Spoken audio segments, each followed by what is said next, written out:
I think the why Africa question, if we look at what's happened in Africa over the last 20 years, it's 20 years of sustained economic growth. And if you look over the last decade, the GDP of Africa has tripled, and in sub-Saharan Africa almost quadrupled over that period. So it's a great story.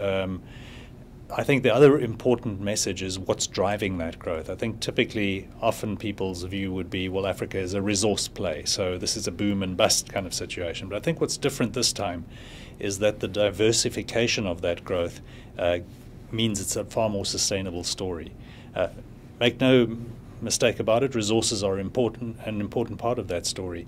But more and more, what's driving the growth is I guess the billion-plus people in Africa, the increasingly affluent young population, urbanizing population, which means that it's starting to become a very attractive market for organizations focused on consumers, consumer-led type sectors. So anything from financial services to traditional consumer products, mobile technology, those sort of things are driving a lot of the growth. I think the biggest misconception about Africa is that it's not a country.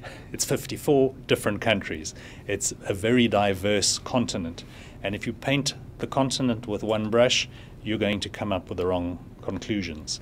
I think someone once said that the darkest thing about the so-called dark continent is our ignorance of the continent. And I think that's true. I think that was said 20, 30 years ago or more. I think it still exists. I think people's perceptions of Africa remain stuck in an outdated narrative. Perceptions are difficult things to change. I think the best example of that is if we think about Rwanda. If you ask people about their perceptions about Rwanda, many people's reaction is stuck in the genocide and all the problems. They forget that that was 20 years ago, and that if you're an investor, frankly, Rwanda is one of the easiest places to do business now. So I think those perceptions are difficult to shake.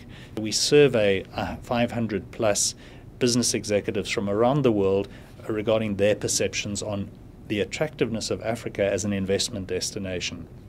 And that's a very interesting process. If we go back to the first one we did, on a relative scale, Africa was sort of 8th out of 10 as an attractive investment destination for foreign investors. So 7 destinations more attractive. The following 2 years, Africa moved up to 5 in that ranking. Last year, 2014's results showed Africa as the number 2, the second most attractive destination, second only to North America. So that's been an impressive change in perceptions. But I think what's also interesting is that if you look at the population surveyed, that those people surveyed that already had a presence in Africa and already had operations in Africa were overwhelmingly positive. To them, it was the single most attractive destination for investment in the world.